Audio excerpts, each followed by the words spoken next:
বৈশাখ মাসে তুলসী গাছে জলদানের অনেক মাহাত্ম্য রয়েছে। হে তুলসী দেবী, কৃষ্ণের প্রিয়তমা, আমি ভক্তি ভরে এই জলধারা স্থাপন করেছি। বৈশাখের দগ্ধ রোদের মাঝে আপনার শান্তির জন্য নিবেদন করেছি শীতল জল।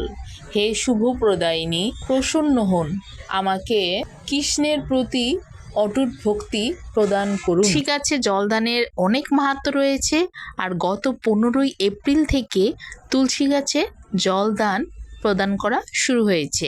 বৈশাখ মাসে সূর্যের তাপ অতিরিক্ত বৃদ্ধি পায়, তাই এই মাসে তুলসী গাছে জল প্রদান করলে শ্রীহরি অত্যন্ত প্রসন্ন হন। তুলসী মহারানী সর্বশ্রেষ্ঠ ভক্ত এবং শ্রীকৃষ্ণ প্রেয়সী, তাই এই মাসে জল প্রদান করলে শ্রীকৃষ্ণের প্রিয় ভক্ত হওয়া যাবে। সকালে প্রাতঃ স্নান করে ঠাকুরের তুলসী গাছে জল নিবেদন করে ঠাকুরের জন্য আমি এখানে ফল আর মিষ্টি দিয়ে ঠাকুরকে আজকে ভোগ নিবেদন করেছি। ভিডিওটি দেখার জন্য অনেক অনেক ধন্যবাদ সবাইকে।